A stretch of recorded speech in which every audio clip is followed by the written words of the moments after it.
పరిశుద్ధ గ్రంథము నుండి యోహాను సువార్త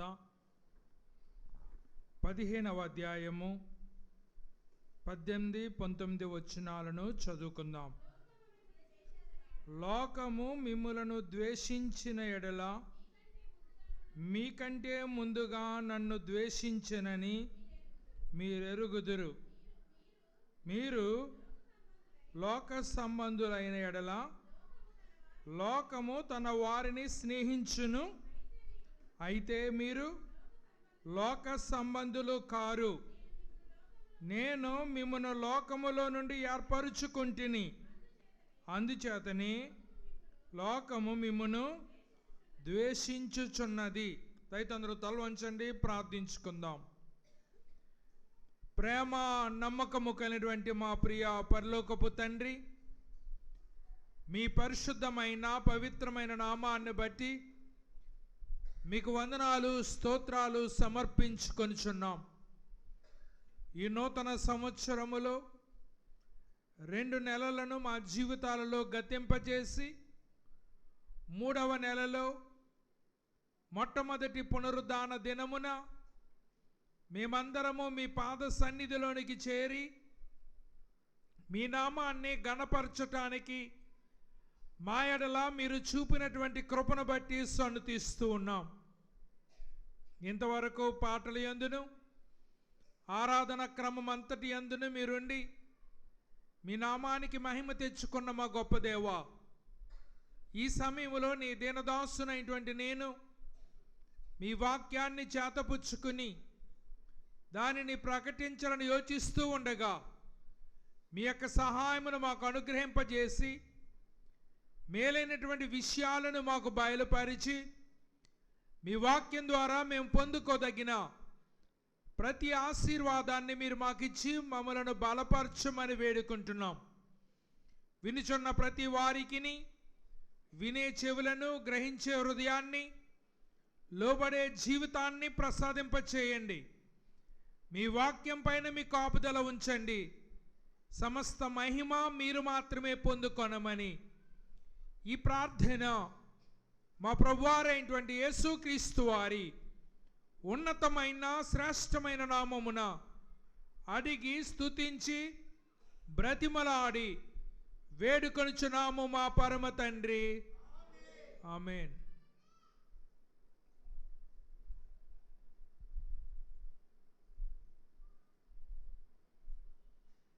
ప్రపంచవ్యాప్తంగా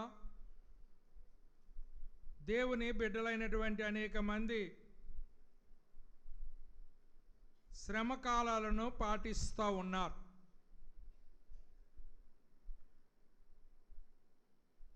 ఈ శ్రమ కాలాల యొక్క ముఖ్య ఉద్దేశం ఏంటంటే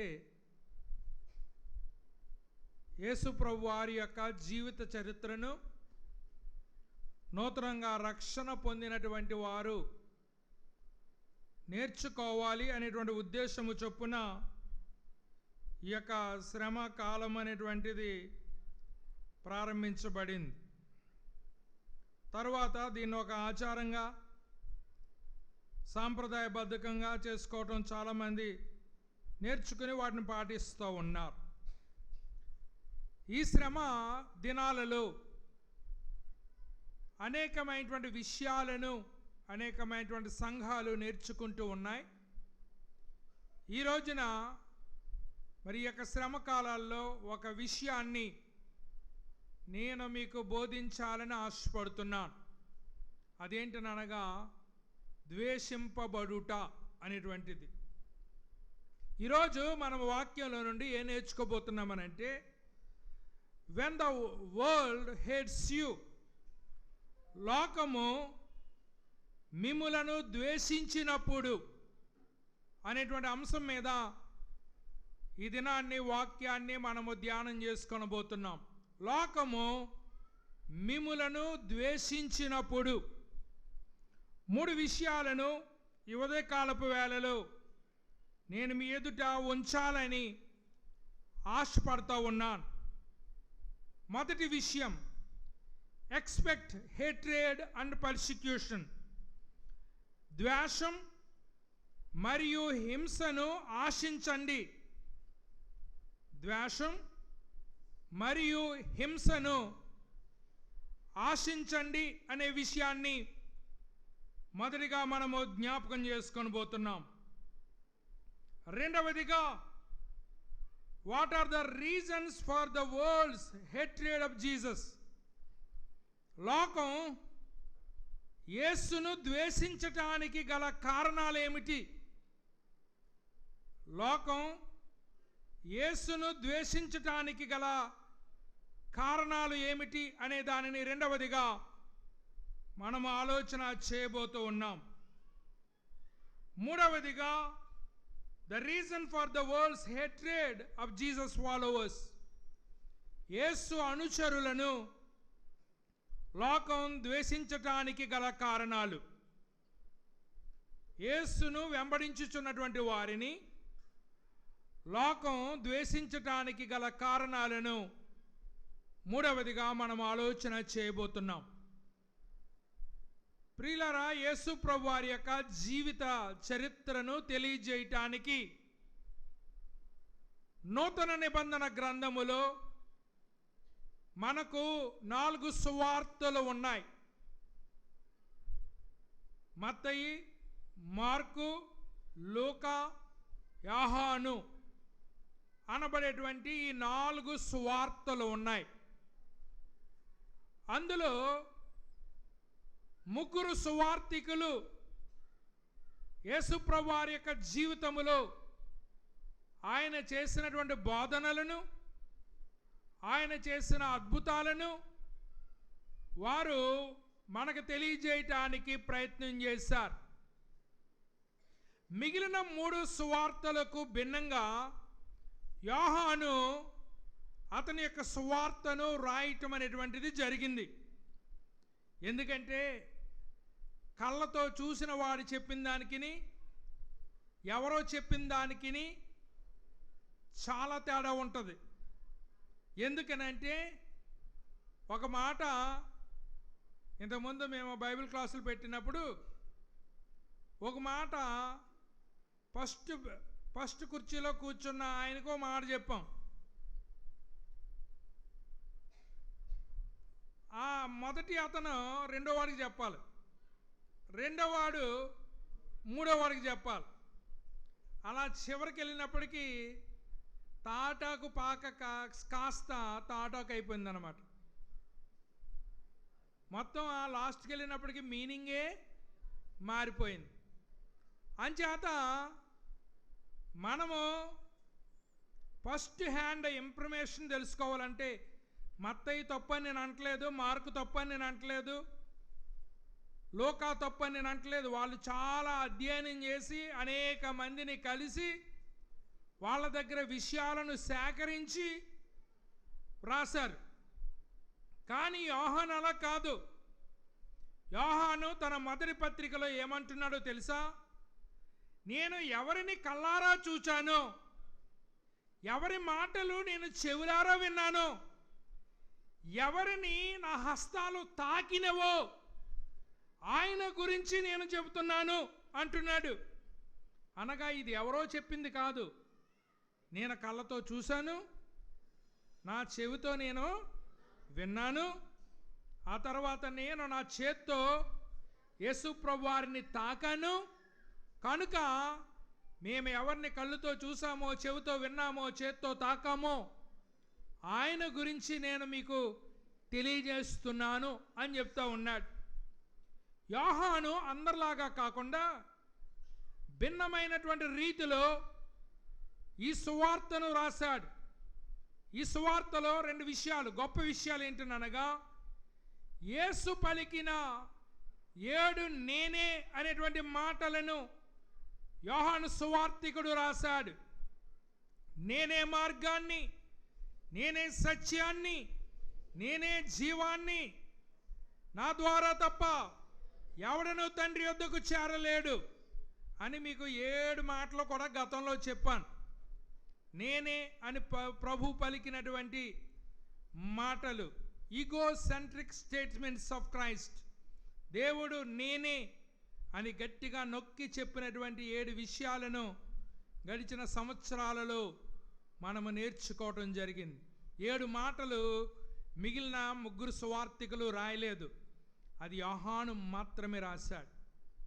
ఆ తర్వాత 7 సూచక క్రియలను మిగిలిన వారు 34, 35, 36 అద్భుతాలు రాస్తే యోహాను మాత్రము 7 సూచక క్రియలను రాశాడు. 2వ అధ్యాయంలో మనం చూసినట్లయితే యోహాను సువార్త గలిలయలోను కానా అనేటువంటి ఊరిలో యేసు ప్రభు తన మొదటి సూచక క్రియను చేసెను. అందువలన ఆయన శిష్యులు ఆయన యందు విశ్వాసం ఉంచిరి అని యోహాను సువార్త 2వ అధ్యాయములో రాయబడింది. అది యేసు ప్రభువారు చేసినటువంటి మొదటి సూచక క్రియ.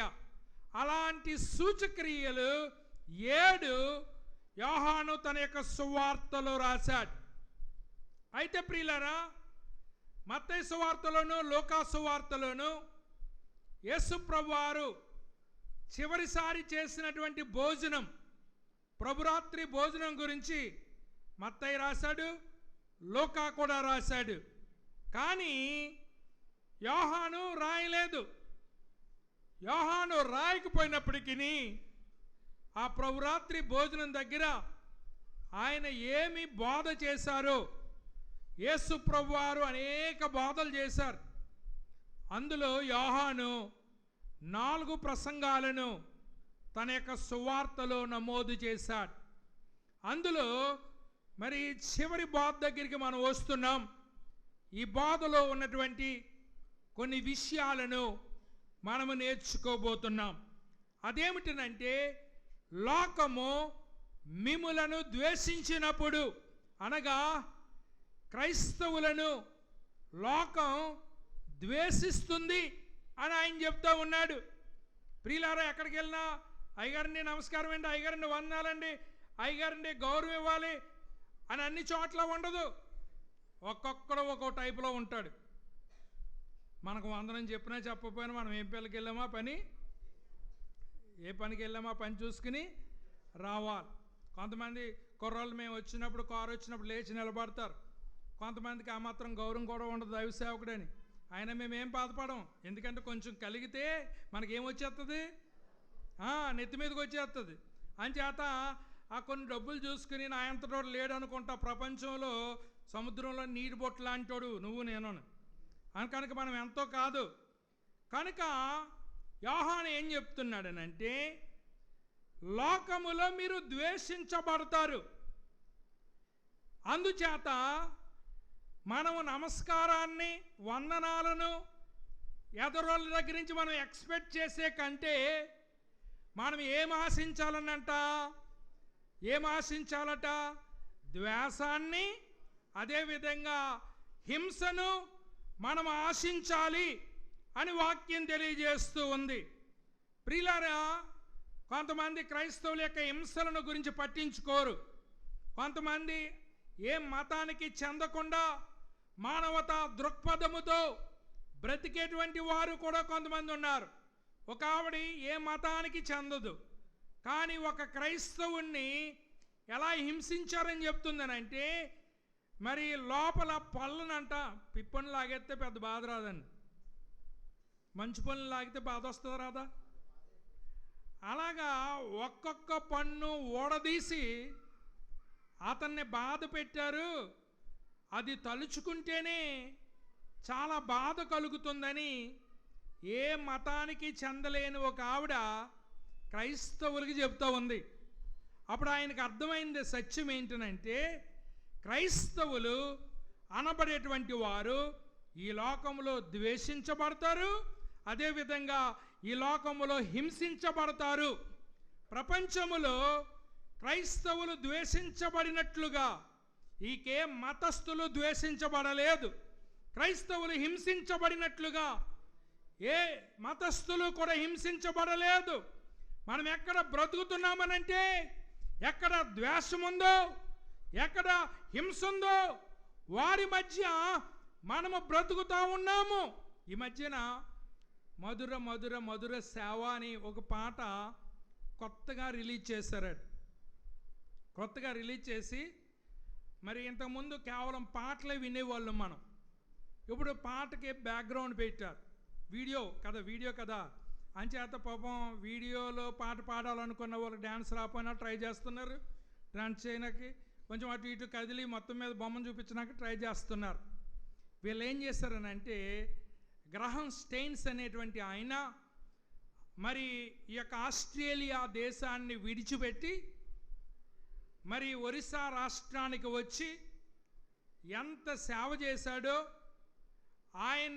ఆయన కుమారులు ఇద్దరిని ఆ వ్యాన్లో పండుకొని ఉంటే ఎలా కాల్చేశారో ఆ దృశ్యాలను ఆ యొక్క పాట వెనకాల వీడియో రూపంలో పెట్టారన్నమాట. అది ఎన్నిసార్లు చూసినా సరే నా కళ్ళంట నీళ్ళు కారిపోతూ ఉన్నాయి. మా పాస్టమ్ గారు అన్నారు, మీరు ఆ పాట చూడకండి అన్నది. ఎందుకనంటే ఆ క్రైస్తవులను నీవు ఒక కుష్ఠరోగిని చేరదీయలేవు, కుష్ఠరోగికి మందేయలేవు, కుష్ఠరోగికి కట్టు కట్టలేవు. అలాంటిది ఎక్కడో మనం దేశం కానటువంటి వాడు ఈ దేశం వచ్చి అనేక మంది కుష్ఠరోగులు ఉండేవారట. మరి కుష్ఠరోగులకి హాస్పిటల్లో కూడా మిషనరీలే కట్టారు. మరి కుష్ఠరోగులకి కాలనీలు కూడా మిషనరీలే కట్టారు. మీరు దాన్ని వెతుక్కోవడానికి ఎక్కడికో వెళ్ళక్కర్లేదు.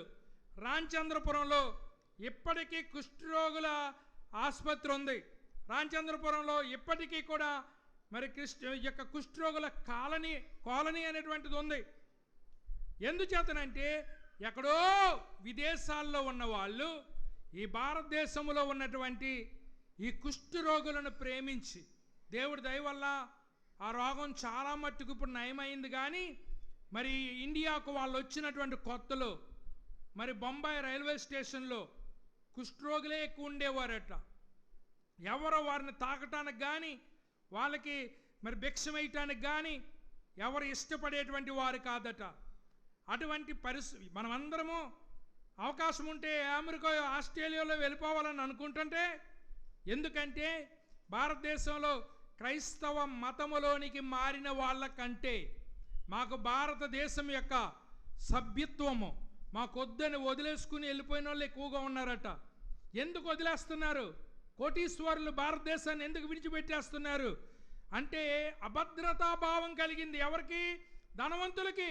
డబ్బుంటే ప్రపంచంలో ఎక్కడన్నా బ్రతకొచ్చు అనేటువంటి ఆలోచన కలిగి మరి క్రైస్తవ మతాన్ని స్వీకరించిన వారికంటే దేశాన్ని వద్దు, మాకు ఈ పౌరసత్వం వద్దు, ఇంకో దేశం వెళ్ళిపోతున్నాం అని ఆ దేశం వెళ్ళిపోయిన వాళ్ళ సంఖ్య ఎక్కువగా ఉన్నదనంటే ఇక్కడ మానవుడు ఎలా ట్రీట్ చేస్తున్నాడో మనం అర్థం చేసుకోవాలి. ఎక్కడో సుఖవంతమైనటువంటి దేశము నుండి ఇక్కడ కుష్ఠరోగులకి సేవ చేద్దామని వస్తే ఇక్కడ వాళ్ళు ఏం చేస్తారు తెలుసా? ఆయనకి ఇచ్చిన బహుమానం ఏంటంటే తండ్రిని, ఇద్దరు కొడుకుల్ని వ్యానలో పెట్టి కాల్చేసి చంపేశారు. అయినప్పటికీ తన భార్య ఏం చెప్పింది తెలుసా? నా భర్తను, నా పిల్లల్ని చంపిన వారిని నేను క్షమిస్తున్నాను అని చెప్పినటువంటి మాట అది కేవలం క్రైస్తవులు మాత్రమే చెప్పాలి. ఈ లోకంలో కొంతమందిని రేప్ చేసి చంపేశారు, కోర్టులు కొట్టేసినాయి. కానీ తల్లిదండ్రులు ఏమంటున్నా తెలుసా? ఆ రేప్ చేసిన వాడికి ఉరిశిక్ష వేసేయాలి అని అంటున్నారు. కానీ ఈవిడేమని చెప్తుందో తెలుసా? నా భర్తను ముక్కుపచ్చలారనటువంటి నా ఇద్దరు బిడ్డల్ని చంపిన వారిని నేను క్షమిస్తున్నాను అని చెప్పిందనంటే ఆవిడలో ఎంత గొప్ప హృదయం ఉండాలి ఆలోచన చేయండి. మనకి కొంచెం రోడ్డు మీద సైడ్ ఇవ్వకపోతేనే కోపం వచ్చేసి కొట్టేసుకుంటున్నటువంటి రోజుల్లో మనం బ్రతుకుతున్నాం. కానీ సేవ చేయటానికి వచ్చినటువంటి వారికి మన దేశంలో, మన ఒరిస్సా రాష్ట్రంలో వారికి ఇచ్చిన బహుమానం ఏంటనగా వారిని సజీవముగా కాల్చివేయుట అనేటువంటిది ఇచ్చాడు. ప్రభువు తన శిష్యులతో చెబుతూ ఉన్నాడు. ఏమని చెప్తున్నాడనంటే, లోకంలోకి ఎక్కడికి వెళ్ళినా నాటుకోడిని కోసి బిర్యానీ భోజనాలు పెడతారు అనుకోకండి. లోకంలో ఎక్కడికి వెళ్ళినా మరి మీకు బల్లల మీద భోజనాలు పెడతారు అనుకోకండి. లోకంలోకి ఎక్కడికి వెళ్ళినా మిమ్మల్ని ఆహ్వానిస్తారని అనుకోకండి. నేను మిమ్మల్ని మానసికంగా సిద్ధపరుస్తున్నాను. ఏమిటనంటే మీరు లోకములో ఏం ఆశించాలనంటే పువ్వుల దండలు కాదు మీరు ఆశించవలసినవి, శ్రమను మీరు ఆశించండి. మీరేం ఆశించండి? ద్వేషాన్ని మీరు ఆశించండి అనేటువంటిది. మన ప్రజలకు, మన చుట్టూ ఉన్న వాళ్ళకి మనం ఏం చేయాలని కోరుతున్నామనంటే మేలు చేయాలని కోరుతున్నాం. మేలు చేయాలని కోరుతూ ఉంటే, ఎందుకనంటే నేను రక్షణ పొందాను, నాతో పాటు అందరూ రక్షణ పొందాలి, నాతో పాటు అందరూ పరలోకంలోకి వెళ్ళాలి అని మనం అపేక్షించి సువార్తను చెప్తూ ఉన్నాం. ఎందుకంటే వాక్యం ఏం చెప్తుందో తెలుసా? మేలు చేయనెరిగి మేలు చేయకుండుట పాపము అని చెప్తుంది. చూడండి, అక్కడ రోడ్డు బ్లాక్ చేసేసారు. రోడ్డు బ్లాక్ చేసేసినప్పుడు ఎవడో ఈ రోడ్డుని ట్రై చేస్తున్నాడు. అయ్యా మీరు అలా వెళ్ళకండి, రోడ్డు బ్లాక్ అయిపోయింది, మీరు ఈ రోడ్డుని వెళ్ళండి అని ఎవరని చెప్పారనుకోండి, అది మన మంచి కోసం చెప్తున్నారు. అబ్బాయి నీ మాట నేను విన్ను, దగ్గరికి వెళ్ళే చూస్తానంటే ఓ 2-3 కిలోమీటర్లు నువ్వు ప్రయాణం చేయాలి, 2-3 కిలోమీటర్లు వెనక్కి రావాలి. ఆ ప్రయాస లేకుండా ఎవరో దారిలో కనపడి నీకు ఏం చెప్పారు? ఆ రోడ్డు బ్లాక్ అయిపోయిందయ్యా అని చెప్పా. మేలు చేయటం అతనికి చేతనయ్యింది, అంచేత అతను మనకి మేలు చేయటానికి చెప్పాడు. ఇటు తింగరోడు మనకు చెప్తున్నాడు అని అనుకుంటే అప్పుడు ఎవరు తింగరోళ్ళు అవుతారు? మనమే తింగరోళ్ళు అవుతాం. ఎందుకంటే నేను డ్రైవర్లో చూసిన ఒక మంచి లక్షణం ఏంటనంటే అండి, ఎక్కడన్నా బ్రేక్ ఇన్స్పెక్టర్ కాస్తే, ఎక్కడన్నా బ్రేక్ ఇన్స్పెక్టర్ అని కాస్తే అక్కడ ఆ పక్కకి వెళ్తున్న వాళ్ళకి ఏమంటారు తెలుసా? అంటారా అనరా? ఎదర బ్రేక్ ఇన్స్పెక్టర్ కాశాడు, మీ దగ్గర అన్ని జాగ్రత్తగా ఉంటే వెళ్ళండి, లేకపోతే ఆగిపోండి. ఒకడు ఏం చేస్తున్నాడు? ఆటో ఆపేసి రిపేర్ వచ్చినట్లుగా రిపేర్ చేసుకుంటున్నాడు. ఒకడు బండి ఆఫ్ చేసేసాడు, హెల్మెట్ లేదు వాడికి, ఆడు బండి ఆగిపోయింది దాన్ని బాగు చేసుకుంటున్నట్టుగా ఎంతసేపు నటింతాడు? ఆడు పోయే వరకు వీడు ఇక్కడ. ఎందుకంటే ఇతనికి ఎవరో చెప్పారు ఎదట బ్రేక్ ఇన్స్పెక్టర్ కాస్తాడని. మేలు చేయనెరిగి చేశాడు కాబట్టి వీడు బుక్ అవ్వలేదు, లేకపోతే వాళ్ళ నోటికి ఎంత వస్తే అంత రాస్తారు, ఎంత వస్తే అంత తీసుకుంటారు. అది పరిస్థితి అన్నమాట. మనకు మేలు చేయటం చేతనయ్యింది. అదేంటనగా ఒకప్పుడు పాపంలో ఉన్నాం, ఒకప్పుడు మనం అవినీతిలో ఉన్నాం, ఒకప్పుడు దుర్మార్గులుగా ఉన్నాం. అపోస్తలుడైన పౌలు అంటున్నాడు, నేను హింసకుడును, దోషకుడును, అబద్ధికుడును, హానికరుడును, కానీ దేవుని కృపచేత నేను రక్షణ పొందాను. నాకు లాంటి రక్షణ అందరికీ కావాలని దేశం కానటువంటి దేశానికి వెళ్ళాడు, కష్టమైనటువంటి ప్రయాణం చేశాడు, అనేక చోట్ల సువార్త చెప్పాడు, అనేక మంది సంఘాలను కట్టాడు, అనేక మందిని ప్రభువులోకి నడిపించాడు. ఎందుకో తెలుసా? కూర్చునుంటే ఆయన జీవితం వెళ్ళిపోదా? కూర్చునుంటే ఆయన జీవితం గడిచిపోతుంది. కానీ ఎందుకు కష్టపడ్డాడో తెలుసా? నాకు జరిగినటువంటి మేలు ఇతరులకు కూడా జరగాలని. అందుచేత ప్రభు అంటున్నాడు, ప్రభుతో ఉన్నంతసేపు బాధలైనా, హింస అయినా, ద్వేషమైనా అన్ని ప్రభు పడ్డాడు. తిట్టినోడు ప్రభువునే తిట్టాడు, ద్వేషించినోడు ప్రభువునే ద్వేషించాడు. కానీ ప్రభువు ఇప్పుడు వాళ్ళని మెంటల్గా ప్రిపేర్ చేస్తున్నాడు. ఏమిటనంటే, మీరు ఎవరి దగ్గరికన్నా వెళ్ళినా అయ్యగారు డ్రింక్ తాగుతారా, అయ్యగారు కొబ్బరి బొండం తాగుతారా, ఇది ఎక్స్పెక్ట్ చేయకండి. మీరు ఏం ఎక్స్పెక్ట్ చేయాలి? ప్రజలు మిమ్మల్ని ద్వేషిస్తారు, ప్రజలు మిమ్మల్ని హింసిస్తారు. ఇది మైండ్లో పెట్టుకుని వెళ్ళండి. ఎందుకంటే ఎప్పుడైనా మనం ఎవరి దగ్గరైనా ఏదైనా ఆశపడినట్లయితే ఆశలో భంగపడిపోతాం. అది ఆశపడకుండా వెళ్ళామనుకోండి, మనకి ఏ నిరాశ కూడా రాదు అనేటువంటి విషయాన్ని నేను మీకు జ్ఞాపకం చేస్తున్నా. ప్రభు ఇలాగే గౌరవింతారు అనుకోకండి, ఇలాగే వందనాలు చెప్తారని అనుకోకండి. లోకము మిమ్మల్ని ద్వేషిస్తుంది అని ఆశపడి వెళ్ళండి, లోకము మిమ్మల్ని శ్రమ పడుతుంది అని ఆశపడి వెళ్ళండి అని ఈ కాంటెక్స్ట్లో ఆయన చెప్తున్నటువంటి మాటలను మనమందరము కూడా గమనించాలి. ఎందుకనంటే మీకంటే ముందు ఈ లోకము నన్ను ద్వేషించింది. ఈ లోకం ఏం చేసిందండి? మీకంటే ముందు నన్ను ద్వేషించిందని ప్రభు చెప్తున్నాడు. ద్వేషంలో కూడా ఫస్ట్ ఆయనే ద్వేషించబడ్డాడు. ఎవడికో ఒకడికి శానా అనబడేటువంటి దెయ్యాలు పట్టుకున్నాయండి. 1-2 కాదంట, దెయ్యాల గుంపే దూరేసిందంట వాళ్ళలో. అసలు ఒక దెయ్యం పడితేనే తట్టుకోవడం కష్టం, దెయ్యాల గుంపు దూరిపోతే ఎంత కష్టమండి. ఆ దెయ్యాలు ప్రభువుని చూసి అంటున్నాయి, మా టైం ఇంకా రాలేదు, మమ్మల్ని ఏం చేయకో అంటుంది. మమ్మల్ని ఏం చేయకోనంటే మరి ఇతని పరిస్థితి ఏంటి?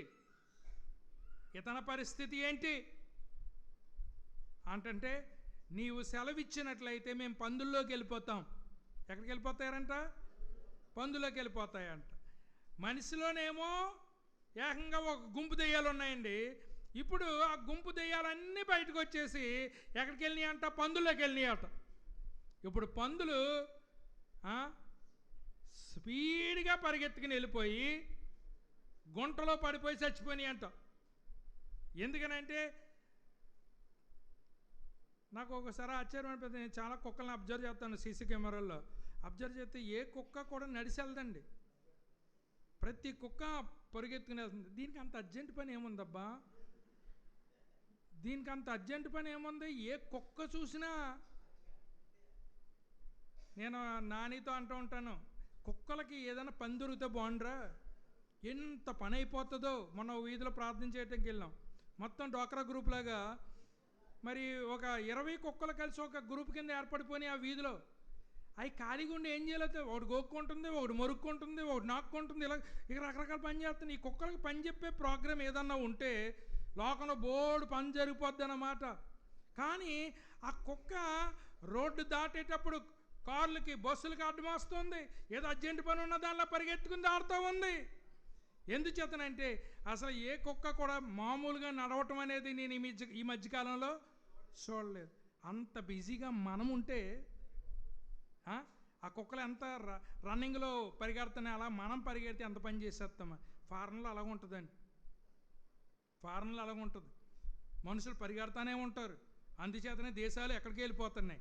మనకి ఖాళీగా కూర్చొని తినేవాళ్ళు ఒకటి సంపాదించడం అనుకోండి, 10 మంది కూర్చొని ఆ బొమ్మ దగ్గర కూర్చొని తినటం ఇలా ఉంటుంది. ఎవడు బాగుపడతాడో ఎవడు బాగుపడ్డా మా సంఘంలో నాకు తెలుసు. ఎందుకంటే కష్టపడేవాడు నేను చూస్తాను. నాకు తెలుసు ఆ కష్టపడేవాడు ఎలా ఉంటాడో. బాగుపడలేనోడు ఏం చేస్తూ ఉంటాడు. బాగుపడలేనోడు ఎదుటోళ్ళ మీద పడి తినేవాడిని సైన్స్ ఏమన్నా తెలుసా? పరాన్న జీవి. ఏం జీవి అండి? పరాన్న జీవి అంటే పరుల అన్నం మీద పడి తినేది అని అర్థం అన్నమాట. అంచేత ఈ పరాన్న జీవిలాగా ఉండకూడదు. మనకు చేతనైనంత వరకు ఏదో ఒక పని చిన్నదో పెద్దదో చేసి మన కుటుంబాన్ని ఎలాగ అభివృద్ధి పరుచుకోవాలా అని మరి ఆశ చేయాలి. ఎవరో ఒకరు కోయిట వెళ్ళారు, ఇక్కడ కూర్చొని మనం అందరం తిందాం అనుకుంటే కోయిట నుంచి డబ్బులు వస్తాయి, నెల అవ్వకుండా అయిపోతాయి. నువ్వు కూడా వేడి నీళ్ళు చన్నీళ్ళలాగా ఎంతో కొంత కష్టపడితే ఆ డబ్బులు ఏం చేస్తాయండి చెప్పండి? నిలబడతాయి. కానీ మనం ఏం చేస్తున్నాం తెలుసా? ఒకరు సంపాదించున్నారులే అంత డబ్బు, మరి మా ఆవిడ మా ఆయన సంపాదిస్తున్నాడు, మేము అందరం కూర్చొని తిందాం అనుకోకూడదు. మనం ఏం చేయాలి? మనము చేయవలసిన కష్టాన్ని మనము చేయాలి. ప్రభు అంటున్నాడు, మీరు ఎక్కడికి వెళ్ళినా మెడలో దండలు వేస్తారు అనుకోకండి, మీరు ఎక్కడికి వెళ్ళినా సాలువాలు కప్పుతారు అనుకోకండి. మీరు ఎక్కడికి వెళ్ళినా మీరు ఈ లోకం దగ్గర నుంచి ఆశించవలసింది ఏంటంటే, మీరు లోకానికి చెందిన వాళ్ళు కాదు, లోకంలోంచి బయటకు వచ్చిన వాళ్ళు. అందుచేత వాళ్ళతో కలిసి ఉంటే లోకం మిమ్మల్ని ఏమందో. కానీ వాళ్ళలోంచి ఎప్పుడైతే మీరు బయటకు వచ్చారో మీరు ద్వేషించబడతారు, మీరు హింసించబడతారు. మీరు ఆశ్చర్యపోకండి. మీకంటే ముందు లోకం ఎవరిని ద్వేషించింది? ప్రభు ఏమంటున్నారు? నన్ను ద్వేషించింది. సాక్షాత్ యేసయ్య ఎవ్వరికి హాని చేయలేదండి. ఈ పందుల్లో ఎప్పుడైతే దెయ్యాలు దూరినాయో పందులను ప్రభు చంపాడా? పందుల్లోకి దెయ్యాలు అయ్యే వెళ్తానన్నాయి, అయ్యే వెళ్ళినాయి, అయ్యే పరిగెత్తినాయి, అవే చంపేసినాయి. దెయ్యాలను పోమని ఎవడంటలేదు. ఆ ఎరకలోళ్ళు వచ్చి అంటున్నారు, మా ఊరు విడిచిపోమ్ము. ఏమంటున్నారండి? నీ వల్ల మా పందులకి ఎంత నష్టం వచ్చిందో ఊరు విడిచిపోమ్ము. ఒక మనిషి బ్రతికాడు, పందులు చచ్చిపోయినాయి. మాకు మనుషులు ఇంపార్టెంట్ కాదండి, మాకేం ఇంపార్టెంట్ చెప్పండి? మాకు పందులే ఇంపార్టెంట్ కాబట్టి మా ఊరు విడిచిపెట్టి వెళ్ళిపోండి. చూసారా? మంచి చేసినందుకు ఆయన ద్వేషించబడ్డాడు. ఇప్పుడు నాకు నా మీద కూడా కొంతమందికి కసి ఉంటుంది. తాగొద్దురా, తిరగొద్దురా, వేస్ట్ చేయొద్దురా అన్నాను అనుకోండి, ఈయన మాకేమైనా డబ్బులు ఇస్తున్నాడా తాగమని? తెలివైన వాళ్ళు, ఈయన మాకు డబ్బులు ఇస్తున్నాడా తాగమని, బాగా బతకమని చెప్తున్నాడు, ఈయన ఎందుకు చెప్పాలి మాకని నా మీద పీకి దాకా కసి ఉన్న వాళ్ళు ఉన్నారు. నేను మీకు మంచి చెప్తున్నానా చెడ్డ చెప్తున్నానా? తాగరా, పీకి తాగరా, మొన్న పాల్లోనే కలిపేశారు, దీంట్లో కలపరని గ్యారంటీ ఏంటి? పాల్లో కలిపేసి ఎంతమంది చచ్చిపోయారు చూసారా? మనం ఎవరింటికాడ టీ ఇస్తానంటే నమస్కారం అమ్మ, మీకు టీ వద్దు అనే రోజులు వచ్చేసినాయి. ఇంతకుముందు టీ ఇస్తామమ్మా, తాగలుతాం అనేవాళ్ళు. ఇప్పుడు టీ ఇస్తానంటే నమస్కారం అమ్మ వద్దు అనేటువంటి రోజులు వచ్చినాయి. ఎందుకనంటే కల్తీ. మీరు కూడా, క్రైస్తవులు కూడా కల్తీయే. మీలో ఎంతమంది కలిపేస్తున్నారో ఒకసారి మీరు ఆలోచన చేసుకోండి. దేవుడికి లెక్క చెప్పాలి. నా ఒరిజినల్ పాలు చెప్పండి, నా ఒరిజినల్ పాలు 100 అయితే కెడుతుంది, 100కే పోస్తాను అని 100కే అమ్ము, తప్పు లేదు. అంతేగాని లీటర్ పాలకి 2 లీటర్ల నీళ్ళు కలిపి ఆ ప్యాకెట్లు పట్టుకొచ్చేసి లోపల తిప్పేసి, చూడు మాకు ఇప్పుడే పొద్దు నుంచి తీసాను, నొరగలగా వచ్చేస్తుందో చూడని నువ్వు అమ్మి ఆ డబ్బులు సంపాదింతే ఆడ హాస్పిటల్లోకి వెళ్తాం కాదు, ఖచ్చితంగా నువ్వు హాస్పిటల్లోకి వెళ్ళి దానికి 10 రెట్లు కడతావు. ఒకవేళ మన సంఘంలో ఎవడన్నా ఉన్నట్టయితే ఈ రోజు నుంచి మానేయండి. మీరు చెప్పేయండి డైరెక్ట్గా, ఏం తెలుసా, నాకు కిట్టదమ్మా, నేను దాని బోళ్ళు తౌడేస్తున్నాను, బోళ్ళు గడ్డేస్తున్నాను అని చేత నాకు ఈ డబ్బులు కిట్టవమ్మా, 100 రూపాయలు అవుతుంది లీటర్కి అని 100కి అమ్మమ్మా. అంతేగాని ఇలా కల్తీ పాలు మరి అమ్మేసి చిన్నపిల్లలను చంపేయకండి, వారి యొక్క ఆరోగ్యాలు పాడు చేయకండి. మనకి ఎప్పుడైనా ఇన్ని క్యాన్సర్లు ఉన్నాయా? ఎక్కడో ఫారెన్ వాళ్ళు సీల్ డబ్బాల్లో తీసుకుని తింటారు, వాళ్ళకి క్యాన్సర్లు. కానీ ఒరిజినల్గా అప్పుడు కోడిని కోయించి కొట్టించి తీసుకుని వచ్చినా మనకేమొచ్చేస్తున్నాయి? క్యాన్సర్లు వచ్చేస్తున్నాయి. అది తినేది విషయం, మనం తినేది విషయం, మనం తాగేది విషయం, అంతా కూడా విషయం అయిపోయింది. ఎంత దారుణంగా ఉన్నాము. నీవు నేను ఈ లోకాన్ని బాగు చేయాలనుకుంటున్నామా, లేక ఈ లోకాన్ని పాడు చేయాలనుకుంటున్నామా? ఆలోచన చేయండి. ఎక్కడ చూసినా కల్తీ. మొన్న ట్యాబ్లెట్లు వాళ్ళ తయారు చేసిన డోలో 650 వాళ్ళ తయారు చేసేస్తున్నారని. ఆ ట్యాబ్లెట్ వేసుకుంటుంటే మన జ్వరం తగ్గలేదని మనం అనుకుంటాం. ఆడేదో సున్నం కలిపేసి దాని ట్యాబ్లెట్ కింద వేసేసి దాన్ని మూసేసి పట్టుకొచ్చి చెప్తుంటే నేను డోలో 650 వేసుకున్నాను, నాకు జ్వరం తగ్గలేదని నువ్వు అనుకున్నావు. డూప్లికేట్ అని నీకు తెలుసా? 4000 కేజీలు అల్లం వెల్లుల్లి పేస్ట్ దొరికిందంట. 100 కోనాకు బద్ధకం వచ్చి పేస్ట్ తెచ్చేసి వేసుకుంటున్నాం కూరలోని. వెల్లుల్లిపాయలు నీకు దొరకవా అమ్మా? అల్లం నీకు దొరకదమ్మా? నీకు ఏంటంటే సులువుగా అయిపోవాలి, నీకు సులువుగా అయిపోవాలని చెప్పేసి ఆడెవడో మరి తయారు చేసిన దాన్ని పట్టుకొచ్చి నీ దాంట్లో వేసుకుని క్యాన్సర్ నువ్వు రప్పించుకుంటున్నావు. ఇంతకుముందు మిక్సీలు లేనప్పుడు ఏం చేసేవాళ్ళు? రుబ్బుకుని సందికాల్లో నూరుకునేవాళ్ళు. ఆ పచ్చడి ఎంత టేస్ట్గా ఉండేది. ఈ రోజున మిక్సీ నువ్వు 5000 ఎట్టు కుట్టి రుబ్బునా కానీ ఆ కొబ్బరి పచ్చడిలాగే ఉండలేదు. కారణం ఏంటంటే మనం చేసుకోగలిగినవి కూడా మనం చేసుకోవటం లేదు. ప్రభు చెప్తున్నాడు, ఈ లోకం మిమ్మల్ని ద్వేషిస్తుంది. క్రైస్తవుడు అయ్యుండి 100 రూపాయలకు పాలు అమ్ముతావా అని నేను తిట్టొచ్చు. ఒరే, నేను 100 రూపాయల దగ్గరే అమ్ముతాను, కానీ కల్తీ మాత్రం. ఎంతమంది చెప్పగలరు మన సంఘంలో? ఎంతమంది చెప్పగలరు మన సంఘంలో? మీరు చేతులు ఎత్తొద్దమ్మా, చేతులు ఎత్తొద్దు. కానీ నీ మనస్సాక్షికి తెలుసు నువ్వెంత మోసం చేస్తున్నావు, ఎంత మోసం చేస్తున్నావు. ఈ మోసపూరితమైనటువంటి డబ్బు నీకు అవసరమా? డబ్బు సంపాదించాలని నేను చెప్తాను. ఏ రోగమైన నా దగ్గర తగ్గిపోద్ది వచ్చేయండి అని నేను చెప్తున్నానా? ప్రభువు తగ్గిస్తే తప్ప నేను ఏం చేయలేనని చెప్తున్నానా? అందుచేత ప్రభు అంటున్నాడు, లోకంలో మీరు ఎక్స్పెక్ట్ చేయవలసిన పూదండలు కాదు, మీరు ఎక్స్పెక్ట్ చేయవలసిన సన్మానాలు కాదు. మిమ్మల్ని ద్వేషిస్తారు. నా పక్షాన నువ్వు ఎప్పుడు నిలబడతావో ఈ లోకం నిన్ను ద్వేషిస్తుంది. ఎందుకంటే దానికి కారణమో ఈ లోకం మొదటిగా నన్ను ద్వేషించింది. రెండవది, నువ్వు హింసించబడినప్పుడు నువ్వు ఆశ్చర్యపోవద్దు. ఎందుచేతనంటే నీకంటే ముందు నన్ను లోకం హింసించింది అని ప్రభు చెప్తా ఉన్నాడు. అది మాత్రమే కాదు, వారు నా నామమును ఎరగరు, నన్ను పంపించిన వాడిని ఎరుగరు. నేను ఎవరి వలన వచ్చానో, ఎందుకు వచ్చానో వారు ఎరుగరు కనుక వారు నిన్ను హింసిస్తారు, వారు నిన్ను ద్వేషిస్తారు. అంచేత అందరూ కూడా మెంటల్గా ప్రిపేర్ అయిపోండి. ఏంటో తెలుసా, నాకు ప్రేమ లభించదు, ద్వేషమే లభిస్తుంది. మనం ఎంత మంచి చేయనివ్వండి, ప్రేమ లభించదు, మనకి ఏమి లభిస్తుందండి? ద్వేషమే మిగులుతుంది. ఎందుకనంటే ప్రభువు శిష్యులకు చెప్పినటువంటి మాటలు. రెండవదిగా, లోకములో యేసు ద్వేషించబడటానికి గల కారణం, ఎవరికైనా అన్యాయం చేశాడా? ఎవరిదైనా అక్రంగా తీసుకున్నాడా? ఎవరిదైనా అక్రంగా పోగు చేసుకున్నాడా? యేసయ్యకు ఒక గుర్తింపు ఉంది. ఆ గుర్తింపు ఏంటనగా ఆయన దేవుని కుమారుడు అనేటువంటి గుర్తింపు. అంచేతనే ఎంతమంది డబ్బులు ఇచ్చినా యేసయ్య చేతిలో డబ్బులు పెడితే యోధాకి ఇచ్చేసాడు తప్ప ఆయన అసలు డబ్బులే హ్యాండిల్ చేయలేదండి. డబ్బులే హ్యాండిల్ చేయలేదు.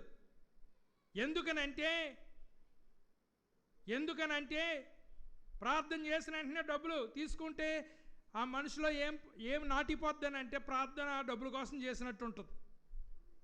అంచేతనే అమ్మగారు చిన్నమ్మగారు తిరిగినప్పుడు ఎవరో రూపాయి ఇవ్వద్దని చెప్పి తిరిగాం. ఎందుకనంటే మీ ఇంటికి ప్రార్థన చేయడానికి వస్తే మీరు అనుకుంటారు పాస్టమ్ గారు డబ్బుల కోసం వచ్చారేమో అనుకుని.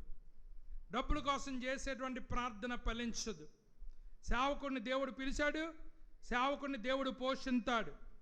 అన్యాయపు మాటలు చెప్పి సొల్లు బొల్లు కౌరులు చెప్పి మరి డబ్బులు సంపాదించుకోవాల్సిన అవసరం నిజమైన ఏ సేవకుడికి కూడా అవసరము లేదు అనే విషయాన్ని గమనించండి.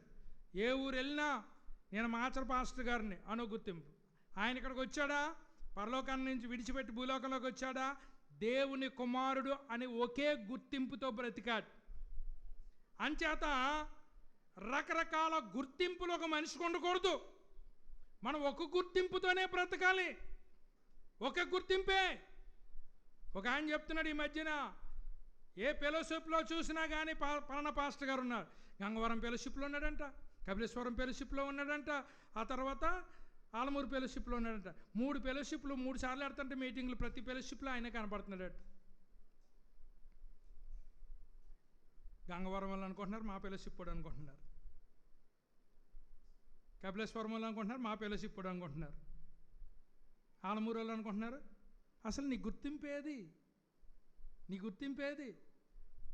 మీ అందరికీ ఒక ఆధార్ కార్డు ఉందా, లేకపోతే 2-3 ఉన్నాయా? ఏమ్మా 2-3 నెంబర్లతో 3-4 ఆధార్ కార్డులు ఉన్నాయా? లేవు కదా. మన అందరికీ ఒకటే కదా ఆధార్ కార్డు ఉంది. ఏలు ముద్ర ఎత్తంటే ఒకటే కదా ఆధార్ కార్డు చూపిస్తుంది. మరి నీకు ఇన్ని గుర్తింపులు ఎందుకు? ఇన్ని గుర్తింపులు ఎందుకు? పోగు చేసేసుకుని ఏమన్నా మీదేసుకెళ్ళిపోతామా? యేసయ్యకు ఒకటే గుర్తింపు, ఆయన దేవుని కుమారుడు అనబడేటువంటి గుర్తింపు.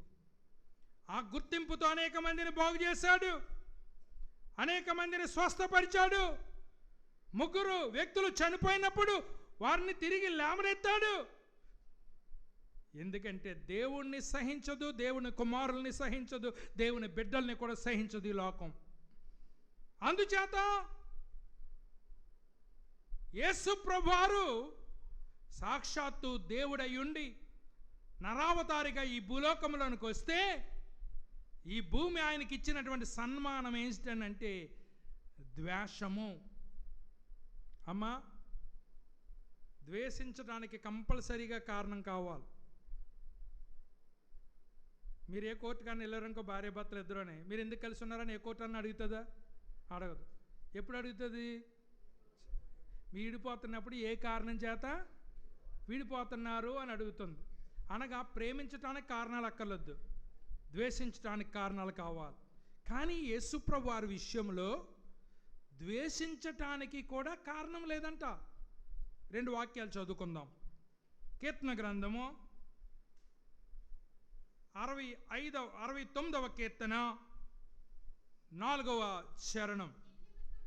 నిర్నిమిత్తముగా నా మీద పగపట్టువారు నా తల వెంట్రుకల కంటే, అసలు కారణం లేకుండా నన్ను ద్వేషించే వాళ్ళు నా తల వెంట్రుకల కంటే ఎక్కువ మంది ఉన్నారు అని కీర్తనాకారుడు చెప్తున్నాడు. కానీ కీర్తనాకారుడు ఎవరి కోసం చెప్తున్నాడనంటే యేసు ప్రభువారిని ద్వేషించే వాళ్ళనంట తల మీద వెంట్రుకల కంటే ఎక్కువ మంది ఉన్నారట. ఎందుకు ద్వేషిస్తున్నారు? ద్వేషించటానికి కారణము చెప్పండి. ద్వేషించడానికి కారణము ఎవరి మాట? కొంతమంది చాలా పరధ్యానంగా ఉంటున్నారు. చర్చిలోకి ఎందుకు వస్తాం? బయట కూర్చొని ఆడుకోవచ్చు కదా. యేసు ప్రభు వారిని ద్వేషించటానికి కారణం. ఎవడన్నా కారు కొనుక్కున్నాడు, లేకపోతే ఎవడో గేదెను కొనుక్కున్నాడు. మీకు ఆ భాషలో అయితే మీకు బాగా అర్థమవుతుంది. ఎవడో గేదెను కొనుక్కున్నాడు, ₹1,00,000 గేదె అన్నాడు. నీకు అసూయ వచ్చేసి కళ్ళు కుట్టేసుకుంటున్నావు. పోనీ ఆడు గేదె కొనుక్కొని ₹1 నువ్వు ఇచ్చావా? ఆ గేదెకి నీకేమైనా సంబంధం ఉందా? మరి ఆడ గేదె కొనుక్కుంటే నువ్వు కొలు కుట్టేసుకోవటం దేనికి? వీడికి ఎవడిచ్చేస్తున్నాడో, ఎక్కడి నుంచి వచ్చేస్తుందో, ఈ బాధ అంతా ఎందుకు నీకు అంత అవసరం ఏంటి? అంచేత నువ్వు ₹1 పెట్టుబడి పెట్టలేనప్పుడు, రూపాయి నువ్వు ఎవరికి ఇవ్వలేనప్పుడు, కొనుక్కున్నప్పుడు ఏడవకో. మన చర్చలు చాలామంది సైకిల్ మీద వచ్చేవాళ్ళు, కొంతమంది నడిచి వచ్చేవాళ్ళు. ఈరోజు నిన్ను బళ్ళు ఉన్నాయి. నేనేం ప్రార్థన చేశాను? సైకిల్ అన్నీ బళ్ళు అయిపోను గాక అని ప్రార్థన చేస్తున్నాను. అక్కడితో ఆగిపోలేదు. ఆ బళ్ళన్నీ కార్లు అయిపోవుగాక అని ప్రార్థన చేస్తున్నాను. ఎందుకో తెలుసా? మీరు ఆశీర్వదించబడాలి. ఆశీర్వదించబడిన బిడ్డలుగా మీరు ఉండాలి, కానీ ఇంకొకరి దగ్గర చేయి చాపేటువంటి బిడ్డలుగా మీరు ఉండనే. అది నా ప్రార్థన. అయితే మనమేం ప్రార్థన చేస్తున్నాం? అయ్యగారికి 4 కార్లు ఉన్నాయి నాయన, అయ్యగారికి 4 అవసరం ఏంటి నాయన? నాకు ఏది అవసరమో నీకు తెలుసా? పోనీ నువ్వేమన్నా రూపాయిచ్చావా? మరి ఎందుకంత బాధ ఎందుకు నీకు? బోళ్ళు అంతమంది ఫోన్లు చేసి ఆ కారు అమ్మేస్తారండి, ఈ కారు అమ్మేస్తానని నేను చెప్తేనా? ఒకరు అమ్మేస్తే నీకే చెప్తాను రా బాబు. ఫస్ట్ ఏ కారుకు ఉండే పని ఇప్పుడు ఒక పిల్లోడు చాలా, ఇద్దరు ఎందుకు అన్నావు, ముగ్గురు ఎందుకు అన్నావు అంటే ఎవడు ఏ పిల్లోడికి ఉండేది ఆ పిల్లోడికి ఉంటుంది. అవునా కదా? అని చేత ఒకటి చాలా అని నువ్వు చాలా అని నువ్వు చెప్పడానికి నువ్వెవడు? నువ్వు అంటున్నావా వాళ్ళకి అంటున్నారా? ఎవరు మాట్లాడారు? నేను చెప్పిన దాంట్లో వాస్తవం ఉందా లేదా చెప్పండి. ఉచ్చులారిపేటలో ఒక ఆవిడ 5 అంద ఆడపిల్లని మగోడి కోసం ఎదురు చూస్తూ భర్త అల్టిమేటం ఇచ్చాడు. ఏం అల్టిమేటం ఇచ్చాడు తెలుసా? మగపిల్లని కంటే కాపురం, లేకపోతే కాపురం. ఆవిడ మా దగ్గరికి వచ్చి చెప్పింది, అమ్మ మేమేం చేయమమ్మా. సరే, నీ కాపురానికే ప్రాబ్లం వస్తుంది కాబట్టి ప్రార్థన చేద్దాం అమ్మా, ప్రార్థన చేద్దాం. బోనస్ ఒకరు కావాలి పిల్లలండి, ఇద్దరు కావాలి పిల్లలు కూడా ఆడపిల్లలే. బోనస్. అప్పుడు ఈవిడ ఏడుపు చూడలేక, అమ్మ నీతో పాటు మేము కూడా ప్రార్థన. 5 తర్వాత 6వ వాడు మగపిల్లోడు పుట్టాడు. దేవుని స్తోత్రం చెల్లిందాం. హల్లెలూయా. అంటే నువ్వు మగపిల్లని కనకపోతే కాపురం పోద్దని కాదు అక్కడ మ్యాటరు. ఈ విశ్వాసం ఒకసారి నువ్వు దర్శించు. ప్రభువా పిల్లల్ని ఇస్తున్నాను అయినా, కానీ కావాల్సిన బిడ్డని ఇవ్వట్లేదు, ఈసారైనా ఒక మగ బిడ్డని ప్రభువా అని ప్రార్థన చేస్తాం. దేవుడు ఇచ్చాడు. మీకు అర్థమైందా? ఆడపిల్ల అయితే ఏంటి, మగపిల్లడు అయితే ఏంటి, ఎవరైతే ఏంటి? నేను అనుకుంటాను ఒకసారి మా పాప డాక్టర్ కాకుండా పాస్టర్ అయితే ఏం చేసినట్టు, చాలా మంచి పాస్టర్ నా పిల్ల. ఎందుకంటే ఆ కష్టం మీద ఇక్కడ పడితే చాలా లోతుగా వెళ్ళిపోవచ్చండి వాక్యంలోని. ఆ కష్టమే ఇక్కడ పడితే కదండి. అని చేత నేనేం చెప్తున్నానంటే, ఈ చదువు పూర్తి అయిపోయిన తర్వాత నువ్వు దాన్ని చేస్తూ బైబిల్లో కూడా దూరిపోమ్మా, బైబిల్లో కూడా నేర్చేసుకోమ్మా. నువ్వు ఆరాధన నడిపించగలవు, వాక్యాన్ని బోధించగలవు. డాక్టర్లుగా ఉండి నడిపిస్తున్న వాళ్ళు అనేక మంది ఉన్నారు. నువ్వు దేవుడు పని చేయాలని చెప్తా ఉన్నావు. దేవుని స్తోత్రం చెల్లిందాం. ఎందుకనంటే ఇది డాక్టర్ అంటే రెస్పెక్ట్, డాక్టర్ అంటే గౌరవం.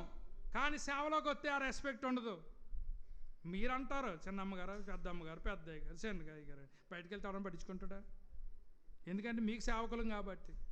ఇక్కడ ప్రభు అంటున్నాడు, కారణము లేకుండా నన్ను ద్వేషించే వాళ్ళు నా తల వెంట్రుకల కంటే ఎక్కువగా ఉన్నారు. నిన్ను ద్వేషించటానికి ఏ కారణం అక్కర్లేదు. ఈ రోజున ఒకసారి ఆలోచించగలను, పాస్టర్ గారిని నేను ద్వేషిస్తున్నాను, ఎందుకు ద్వేషిస్తున్నాను అనేది ఒకసారి మీరు ఆలోచించే. నాకైతే మీ అందరి మీద ప్రేమే, ఇక్కడి నుంచి ఇంకో సంఖ్యలోకి వెళ్ళిపోయిన వాళ్ళ మీద కూడా ప్రేమే. ఎందుకంటే వాళ్ళు ఎక్కడికి వెళ్ళినా, చూడండి మీ కొడుకు మిమ్మల్ని వదిలిపెట్టేసి హైదరాబాద్లో ఉంటే మీ బిడ్డ కాదా? మాసంలో ఉన్న మీ బిడ్డే, హైదరాబాద్లో ఉన్న బిడ్డ, ఈ సంఘంలో ఉన్న నా బిడ్డే, ఇంకో సంఘంలో ఉన్న నా బిడ్డే. నువ్వు ఇక్కడ రావట్లేదు అంతే. ఎందుకనంటే నాన్న మీద కోపంగించి రావట్లేదు, నాన్న మీద కోపంగించి పర్లేదు, పరమ తండ్రి మీద కోపంగించుకో, దేవుడికి దూరం అయిపోకు. ఎంతమంది దూరం అయిపోయారు? కారణము లేకుండా నన్ను ద్వేషించే వాళ్ళు తల వెంట్రుకలను మించిపోయారు. అంచేత మనం ఎవరి మీదన్నా ద్వేషం కలిగి ఉన్నామనంటే అంటే మనలో ఉన్న హృదయం అలాంటిదన్నమాట. ప్రభు అన్నాడు, ఏ నూతిలో కూడా 2 రకాల నీళ్లు కలగవు, కానీ ఈ నూతిలో 2 రకాల ఎదరో మాట. నేను ఉన్నది ముఖం మీద అనేస్తాను, అందుకనే కొంతమందికి ఇష్టం ఉండదు, అయినా పర్లేదు. ఎందుకంటే తండ్రి తన ప్రేమించిన కుమారుణ్ణి బెత్తంతో కొట్టాలని వాక్యం చెప్పింది. గద్దింతానా అక్కడతోటి నా కల్మసం పోద్ది, అంతేగాని మనసులో పెట్టి కనిపించినప్పుడల్లా వేధించేది ఇంత శాడిజం కాదు. నేను అన్నది మొహం మీద నేస్తాను, అక్కడతోటి నా హృదయాన్ని శుద్ధి చేసేసుకుంటాను అంతే. ఎందుకంటే నువ్వు బాగుపడతావని. కానీ అది కొంతమందికి ఇష్టం ఉండదు. ఎందుచేతనంటే మీకు ఉదాహరణ చెప్తున్నాను. ఫస్ట్ వాళ్ళ కొడుకు స్కూల్లో నుంచి కనికి పట్టుకొచ్చాడంట. కనికి వచ్చింది. నా కొడుకు కనుక్కొనక్కర్లేదు, బాగా తెచ్చేసుకున్నాడు అన్నదంట అమ్మ. అనుకుందంట అమ్మ. తర్వాత పలక తెచ్చేసాడంట. పలక తెచ్చేస్తే నా కొడుకు పలక కొనుక్కోలేకుండా బాగానే తెచ్చేసుకున్నాడు. పుస్తకం తెచ్చాడంట, బాక్స్ తెచ్చాడంట, పెన్ తెచ్చాడంట.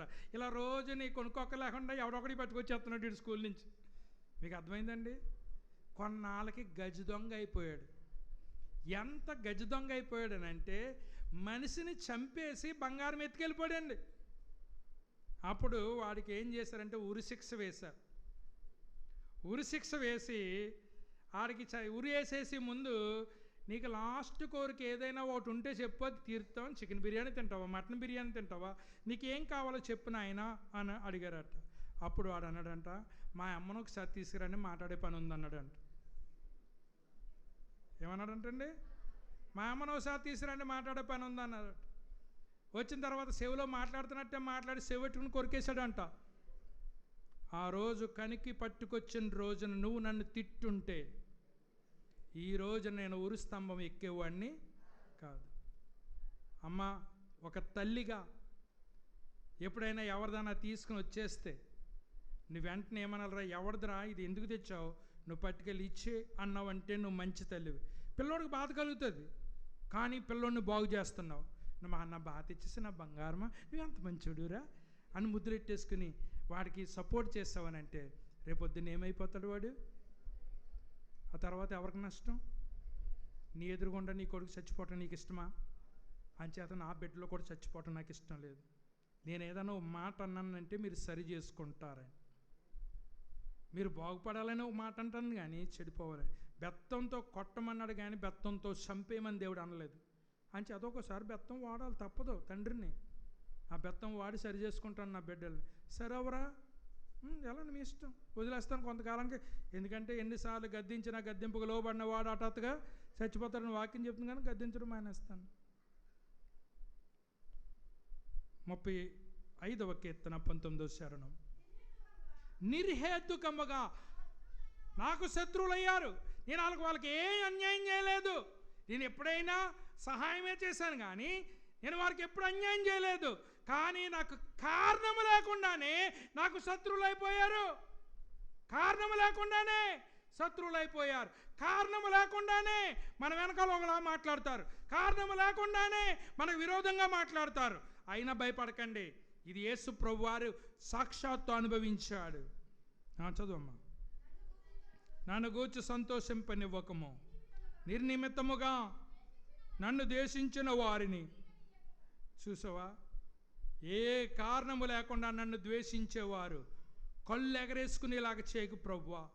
నేను ఎక్కడ ద్వేషించబడ్డానో అక్కడే హెచ్చించబడాలి. అంచేతనే పేతురు భక్తుడు అపోస్తుల కార్యములో మాట్లాడుతూ ఉన్నాడు 2వ అధ్యాయములో, ఓ ముస్కరులారా, మీరు ఎవరినైతే సిలువకు అప్పగించారో అదే క్రీస్తుని 3వ దినాన్ని మరణము నుండి తిరిగి లేపి మీరెవరిని అవమానించారో ఆయననే దేవుడు గౌరవించాడు అని చెప్తూ ఉన్నాడు. అవమానిందామని నువ్వు అనుకుంటున్నావు, దేవుడేమో గౌరవిందామనుకుంటున్నావు. ఎంతమంది అవమానించినా పర్వాలేదు, ఎంతమంది ఏకమైపోయినా పర్వాలేదు, దేవుడు మన పక్షమునుండగా మనకు విరోధైన వాడు. ఎన్ని సున్నాలు చుట్టుకున్నా, ఊరన్ని సున్నాలు చుట్టుకున్నా దానికి ఏం వాల్యూ ఉండదండి. దాని ముందు ఒకటి ఉండాలి, అది ఉంటేనే వాల్యూ ఆ సున్నాలకి. అంతేగాని ఎన్ని సున్నాలు ఉన్నా వాల్యూ లేదు. ఎంతమంది విరోధంగా ఉన్నా ఏం పర్వాలేదు, యేసయ్య ఒక్కడు మనతో ఉన్నట్లయితే దాని విలువే మారిపోతుంది.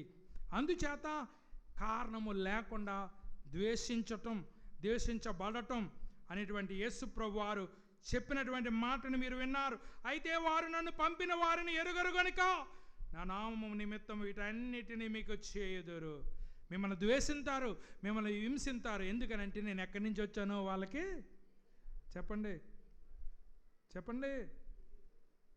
దేవస్థాపన చెల్లండి. ఒక సహోదరి నెల నెల ఖచ్చితంగా దశంభాగం ఇచ్చేదండి. మేము రావులపల్లిలో ఇల్లు కట్టుకున్న తర్వాత మరి ఆవిడ దశంభాగంతో కట్టేసుకున్నాం అనుకున్నది ఏంటో,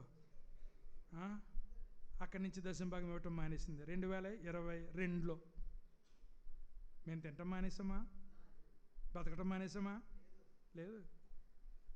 కాకపోతే నువ్వు మారిపోయావు. అది నాకు ఒక ఆశ ఉంది. కాకపోతే ఏంటి తెలుసా, ఒక వారానికి ఒక కుటుంబాన్ని అయినా మా ఇంటికి ఇన్వైట్ చేసి ఆ కుటుంబానికి భోజనం పెట్టాలని ఆశ ఉంది. ప్రస్తుతం మా ఇంట్లో పని మనుషులు లేరు. పని మనుషులు ఇద్దరిని పెట్టుకోమని చెప్తున్నాను మా పాస్టర్ గారు. ఇద్దరిని పెట్టుకున్న తర్వాత ఒక్కొక్క కుటుంబాన్ని మా ఇంటికి ఆహ్వానించి ఒకరోజు మీ కుటుంబం అంతటా కలిసి మా ఇంట్లో భోజనం చేయాలని ఆశ. మీ ఇంటికాడ మేము తినడం కాదు, మా ఇంటికాడ కూడా మేము పెట్టాలి. ఎందుకంటే క్రైస్తవులు అనబడేటువంటి వాళ్ళు ఒకరినొకరు ప్రేమించుకోవాలి. అర్థమైందండి? అర్థమైందా? కొంతమందికి మేము రుణపడి ఉన్నాం. ఎందుకంటే వాళ్ళు ఏమి ఆశించరు. చులవరపేటలో ఒక ఆవిడ ఉందండి. ఆవిడ ఏం వండుకున్నా ముందు మాకు తీసి మాకు ఇస్తేనే కానీ వాళ్ళు తినరండి.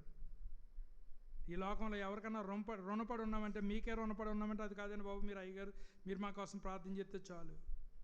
అంతమంది మంచి మనుషులు కూడా ఉన్నారు. ఈ మనుషుల మధ్యలో ద్వేషించే వాళ్ళు కూడా ఉన్నారు. అమ్మా, ఈరోజు నువ్వు ద్వేషించబడుతున్నావా? ఈరోజు నీవు హింసించబడుతున్నావా? కొంతమంది మనుషులనైతే కొట్టరు కానీ మాటలతో హింసిస్తారు. నీ పిల్లలు లేరు, నీకు అది లేదు, ఇది లేదు, నీకేమి లేదో దాన్ని బట్టి నేను హింసిస్తారు. ఇవి అన్ని ప్రాసెస్లు గుండా మేము కూడా వెళ్ళాం. ఏడొచ్చిన పిల్లల్ని మేము అడగకుండానే దేవుడు మాకు ఇచ్చాడు. మిగతా అన్నీ కూడా అడిగితేనే కానీ దేవుడు ఏది మాకు సునాయాసంగా ఇవ్వలేదు. ఈ ప్రాసెస్ గుండా మేము కూడా వెళ్ళాం. ఒకవేళ మాటలతో నిన్ను హింసిస్తున్నారా, లేక చేతలతో నిన్ను ద్వేషిస్తున్నారా? దేవుడు ఈరోజు నీతోనే మాట్లాడుతున్నాడు. నీకంటే ముందు నిన్ను రక్షించిన ప్రభువుని ద్వేషించింది లోకం. నీకంటే ముందు నిన్ను రక్షించినటువంటి ప్రభువుని హింసించింది లోకం. ఆయనకే తప్పలేనప్పుడు మనకెందుకు తప్పుతాయి చెప్పండి?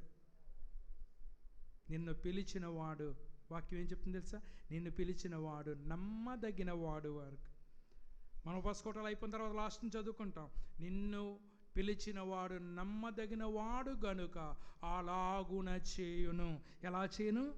మిగిలిన వాళ్ళు చేసినట్లుగా చేయకుండా నీవు ఏ స్థితిలోనున్నా నిన్ను ప్రేమించగలిగేటువంటి దేవుడు నీకున్నాడు. ఈ ధైర్యంతోనే మనం బ్రతుకుతూ ఉన్నాం. కుటుంబం అంతా ఏకమైపోయి నీ మీద విరోధంగా చేసిన, నేను చేయలేని తప్పులకి నేను నేరం భావించా. నా తండ్రి చచ్చిపోతే దానికి నేనే కారణం, మా తమ్ముడు చచ్చిపోతే దానికి నేనే కారణమని లోకానికి ప్రొజెక్ట్ చేసి చూపించారు. అయినా ఈ బాధలన్నీ దిగమింగుకొని ప్రభు సేవ నేను ఎప్పుడూ మానలేదు. దానికి కారకులు ఎవరో తెలుసు, అయినా ప్రభు సేవను విడిచిపెట్టలేదు. ద్వేషించబడుచు కూడా మేము మనుషులను ప్రేమించి చేరదీస్తున్నామే తప్ప మేము ఎవరి మీద ద్వేషాన్ని పెంచుకోలేదు. ఒకవేళ దేవుడు ఎవరినన్నా తోడుకొని వస్తే యెహోవా ఇచ్చాను, దేవుడు ఎవరైనా చర్చిలోంచి తీసుకెళ్ళిపోతే యెహోవా తీసుకుని పోయాను. ఆయన నామమునకు మీరు వచ్చిన వందనాలు, మీరు వెళ్ళిపోయిన వందనాలు. ఎవరిని బట్టి కూడా నేను బాధపడను. ఎందుకనంటే దేవుడు ఎవరిని నడిపించాడో వాళ్ళే నా బిడ్డలు, ఎవరిని నడిపించలేదో వాళ్ళ నా బిడ్డలు కాదు. నాకు దేవుడు భారం తగ్గిస్తున్నాడు. వాళ్ళకు ఉద్యోగం వచ్చి వెళ్ళిపోయారు, భారం తగ్గిస్తూ ఉన్నాడు. ప్రభు అంటున్నాడు, నిష్కారణముగా నిర్హేతుకముగా కారణము లేకుండానే నన్ను ద్వేషించారు, కారణము లేకుండానే నన్ను హింసించారు. రెండవది, ద వరల్డ్ హేట్స్ గాడ్. ఈ లోకము దేవుణ్ణి ద్వేషిస్తుంది. దేవుడు ఎందుకంటే మనకు నియమాలు చెప్తాడు. దేవుడు అంటే మనకు ఎందుకు ద్వేషం? ఇలా చేయొద్దు అలా చేయొద్దు అని చెప్పేవాళ్ళు తల్లిదండ్రులు ఎలాగైతే చెప్తారో మన పైన, తల్లిదండ్రుల పైన ఉన్నవాడు ఒకడు ఆయన ఉన్నాడు, ఆయన దేవుడు. ఆ దేవుడు చెప్తాడు, నువ్వు ఇలా చేయకు నాయనా, నువ్వు సిగరెట్ కాల్చుకురా, లోపలంతా పాడైపోతుంది, ఇది చెయ్యొద్దు అని చెప్తాడు. నువ్వు త్రాగొద్దు నాయనా, లోపలంతా తినేస్తుంది, పైన బాగానే ఉన్నాను అనుకుంటున్నావు. దేవుడు చెబుతాడు. మనకి ఎప్పుడైతే ఏది చేయొద్దు అన్నాడో అప్పుడు మనకి ఆ వ్యక్తి మీద ఏమొచ్చేస్తుందండి? ద్వేషం వచ్చేస్తుంది. అది మన మేలు కోసం చెప్తున్నారు అనుకోవటం లేదు, మనకి కిట్టక చెప్తున్నారేమో అనుకుంటున్నారు.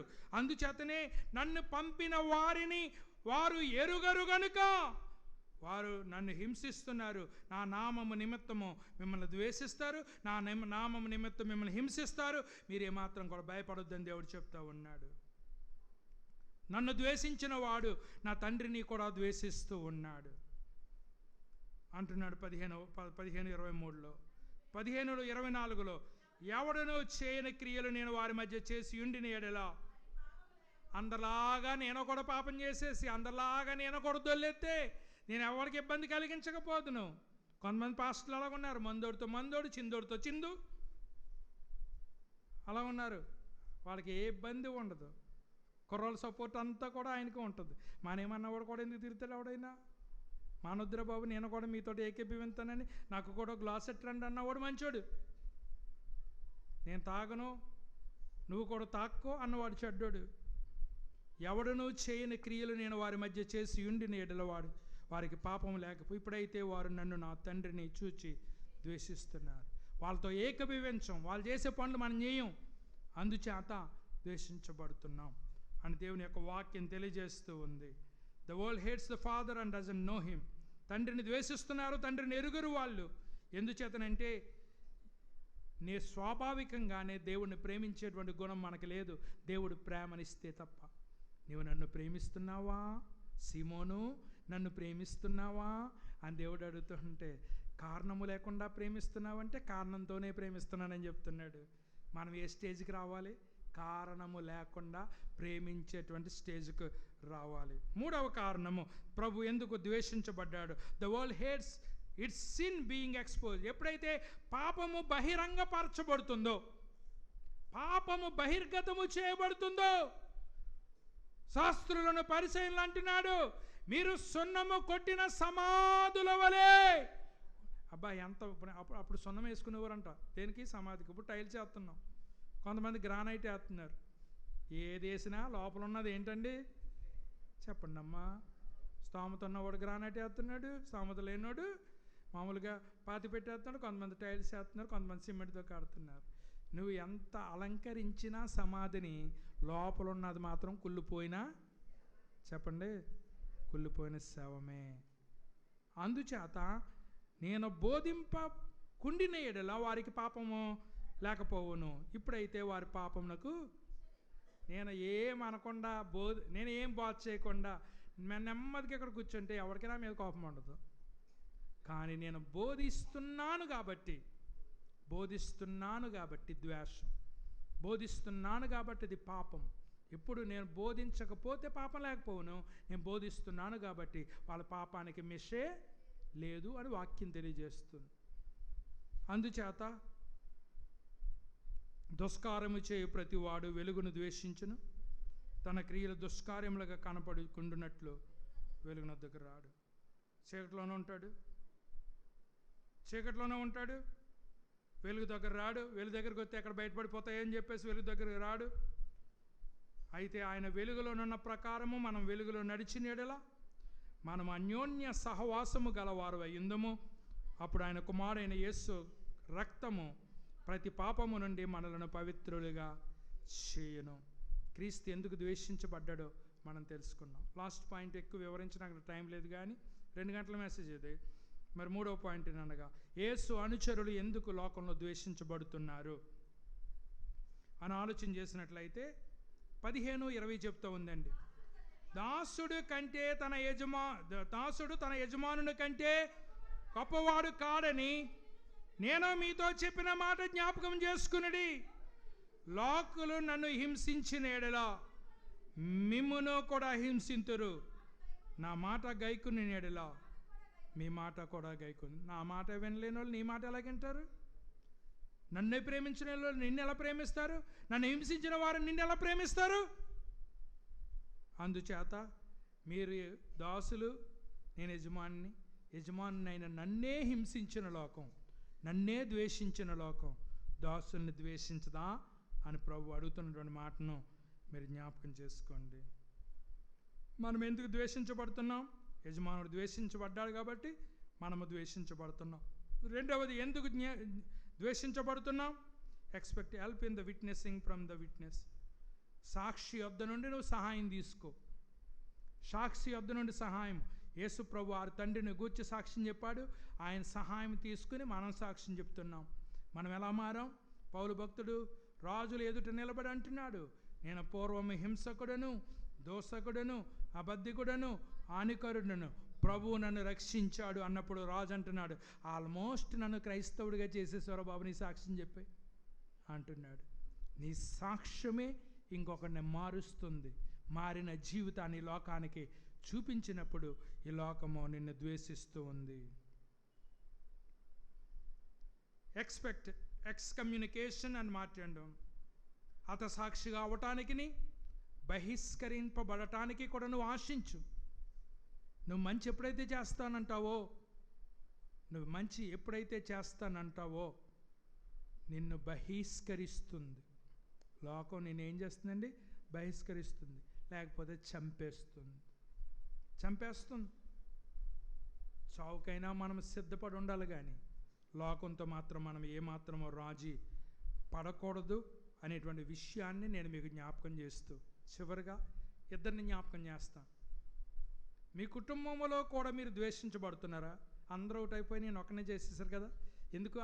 వాళ్ళ మీద నువ్వు కొంచెం బాగున్నావని, వాళ్ళ మీద కొంచెం నువ్వు బాగున్నావని. రెండు మాటలు చెప్తున్నాను.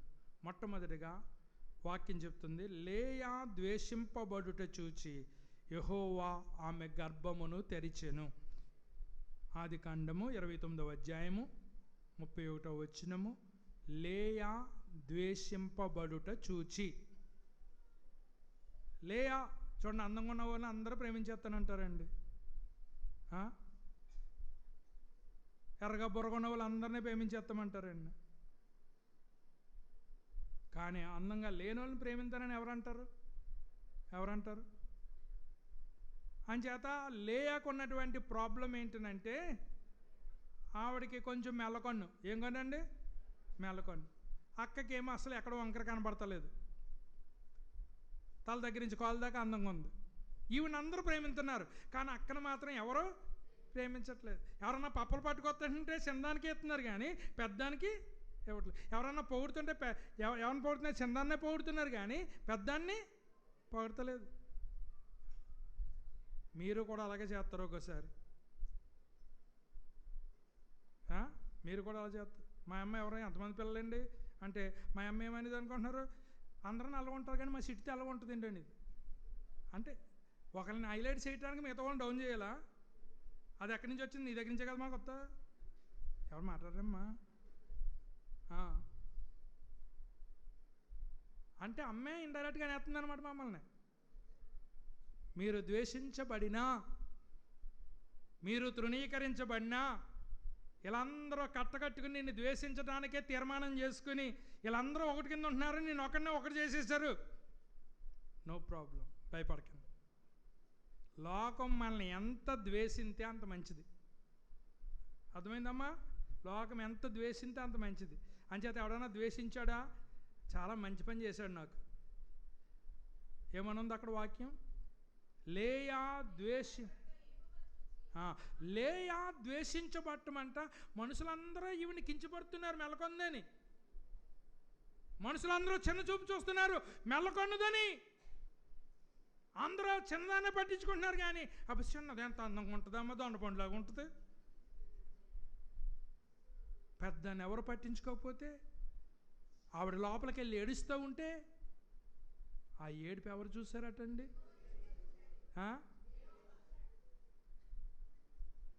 యెహోవా చూచి అబ్బబ్బబ్బా ఫలభరితమైన స్త్రీగా చేశారట ఆవిడ్ని. నమ్మిన అందరూ దేవస్థానం చెప్పండి. మీరు ఎంతమంది ద్వేషించబడుతున్నారు ఈ రోజున నాకు తెలీదు, కానీ ద్వేషించబడితే మీరు ధన్యులు. ద్వేషించబడటమో ఎవరు చూడకపోయినా పర్వాలేదు, యెహోవా చూస్తే ఆయన నిన్ను ఫలభరితంగా చేస్తాడు. నమ్మున్న వాళ్ళందరూ దేవస్థానం మంచి విషయాలు కూడా చెప్పరా? లోకమంతా కూడా నువ్వు పండవో, నువ్వు పనికిరాందాను, నిన్ను అందరూ పక్కన పెట్టేస్తే నా దేవుడు అంటున్నాడు నిన్ను ఫలభరితంగా చేస్తాను. రెండో వ్యక్తి యోసేపు. మంచి బట్టలు వేసుకుంటే ఎవరు ఓర్చుకోలేకపోయారమ్మా? సొంత అన్న రక్తంతో పుట్టిన వాళ్ళు, తోబుట్టువులు, రక్తం పంచుకుని పుట్టుకున్న వాళ్ళు నువ్వు మంచి షర్ట్ వేసుకుంటా కూడా ఓర్చుకోలేరు అన్నమాట. నువ్వు అనుకుంటున్నావు, నువ్వు ఏదన్నా కొద్ది కొన్నావు అనుకో, రా అన్నయ్య అది కొన్నాను రా, తమ్ముడా ఇది కొన్నాను అంటున్నావు. కానీ ఫస్ట్ ఏడిసే వాళ్ళు ఎవరంట? మాట్లాడరు ఏంటండి? మా తమ్ముడే కదా మంచి బట్టలు వేసుకున్నాడు అని తమ్ముడు సంతోషించాలా? అన్నీ బాగుంటే అన్నీ బాగుంటే తమ్ముడు సంతోషించేవాడే, కానీ తమ్ముడు బాగుంటాం అన్నీ సంతోషించట్లేదు. పైగా ఏ షర్ట్ వేసుకుంటే వాళ్ళకి ఇష్టం లేదో అదే షర్ట్ వేసుకున్నాడండి మనోడు వాళ్ళ దగ్గరికి వెళ్ళినప్పుడు. నువ్వు కొంచెం బట్టలు బాగా వేసుకుంటే చూడలే, మంచి చెప్పులు వేసుకుంటే చూడలే, కొంచెం మంచిగా బ్రతికితే చూడలేరు. బయట వాళ్ళు కూడా అలాగ వదిలేయండి, బయట వాళ్ళు అలాగే ఏడిచారు. ఇంట్లో వాళ్ళు కూడా నువ్వు కొంచెం బాగా బ్రతకటం కూడా ఓర్చుకోలేవు. ఫస్ట్ చంపేద్దాం అనుకున్నారు, రెండవది అమ్మేశారు. అమ్మేసిన తర్వాత ఎన్ని సంవత్సరాలు సాక్రీ చేశాడండి. యెహోవా అతన్ని చూచాడు, ఆ దేశములో అధిపతిగా చేశాడు. దేవుని స్తోత్రం చెల్లిందాం. నన్ను నమ్మేసిన వాళ్ళని నాకు ఎప్పుడు దొరుకుతారా? అధికారం ఉంది, అధికారంతో వాళ్ళని వెతుక్కుంటూ వెళ్ళిపోయి, ఒరే నన్ను నమ్మేశారు కదరా, నా హోదా చూడండి రా, నా ప్రెస్టేజ్ చూడండి రా, నా ఇల్లు చూడండి రా అని వాళ్ళ మీద చూపించవచ్చు. వాళ్ళ దగ్గరికి ఈయన వెళ్ళలేదు, ఈయన దగ్గరికి వాళ్ళు వచ్చారు. దేనికోసం వచ్చారు? కడుపు చేత పట్టుకుని వచ్చారు, భోజనం కోసం వచ్చారు. లోపల ఇదంతా ఉంది, దుఃఖం తన్నుకుంటా వచ్చేస్తుంది. వాళ్ళు తెచ్చిన డబ్బులు వాళ్ళ మూటలోనే పెట్టేశాడు. మూట కట్టేసి ఎవడో డబ్బు పట్టిపోతున్నాడు అన్నాడు. ఒరే మీకంటే ముందు దేవుడు నన్ను ఆశీర్వదించాడు మిమ్మల్ని అందరినీ చూడటానికి, మిమ్మల్ని అందరినీ పోషించటానికి. మీరింత ద్వేషంతో నన్ను నమ్మేసిన మీ మీద ఇష్టం కూడా నాకు ద్వేషం లేదు. ఎందుకో తెలుసా?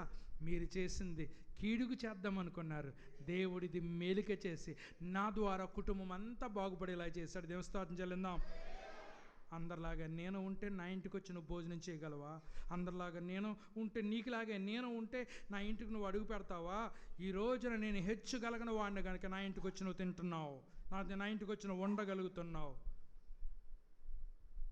దేవుడు ద్వేషించబడిన వారిని పైకెత్తేటువంటి దేవుడు. ఈరోజు నువ్వు ద్వేషించబడినా, హింసించబడినా భయపడకు, భయపడకు. లేయా ద్వేషించబడటం యెహోవా చూశాడు, యోసేపు ద్వేషించబడటం యెహోవా చూశాడు. వాళ్ళిద్దరి జీవితాలను బాగు చేశాడు. అలాగే తర్వాత దావీదుని చూడొచ్చు, తర్వాత యేసయ్యని చూడొచ్చు. ఎవరు ద్వేషించబడితే ఆ ద్వేషించబడిన వాళ్ళందరినీ బాగు చేసినాడు ఆయనే. ఈరోజు మీరు బయటకు వెళ్ళిపోకండి, వదిలేసినాను. ఎప్పుడు వదిలేస్తారో పరిగెట్టిపోదాం అనుకోకండి, పట్టుకుని వెళ్ళండి. ఏది పొద్దున్న సాయంత్రం దాకా లైన్లో నిలబట్టే వెళ్తే టికెట్ పట్టుకుంటావా లేకపోతే లేకుండా వెళ్ళిపోతావా? నిలబడ్డావు ఎంతసేపు? నిలబడు. ప్రభువా నేను ద్వేషించబడుతున్నాను, నువ్వు నన్ను దీవించినందుకు ద్వేషించబడుతున్నా, నీ నామమును బట్టి నేను ద్వేషించబడుతున్నాను. నా ద్వేషమును నువ్వు చూచావు, నన్ను నువ్వు ఒక్కడివే బాగు చేయగలవు. నువ్వు బాగు చేస్తే అందరూ నా కాళ్ళ దగ్గరికి వచ్చేలా చేస్తావు. నా కాళ్ళను లేడి కాళ్ళలాగా చేసి ఉన్నతమైనటువంటి స్థలాలలో నిలబెట్టేటువంటి దేవుడు. తొక్కేద్దామని వాళ్ళు అనుకున్నారు, నిలబెట్టే దేవుడు నాకున్నావు. నన్ను నిలబెట్టు ప్రభువా, నేను ద్వేషించబడ్డాను, తృణీకరించబడ్డాను, నెట్టివేయబడ్డాను, నా జీవితాన్ని బాగు చేసేవాడు నువ్వే అని 1-2 నిమిషాలు నిలబడి మనము ప్రార్థన చేద్దాం.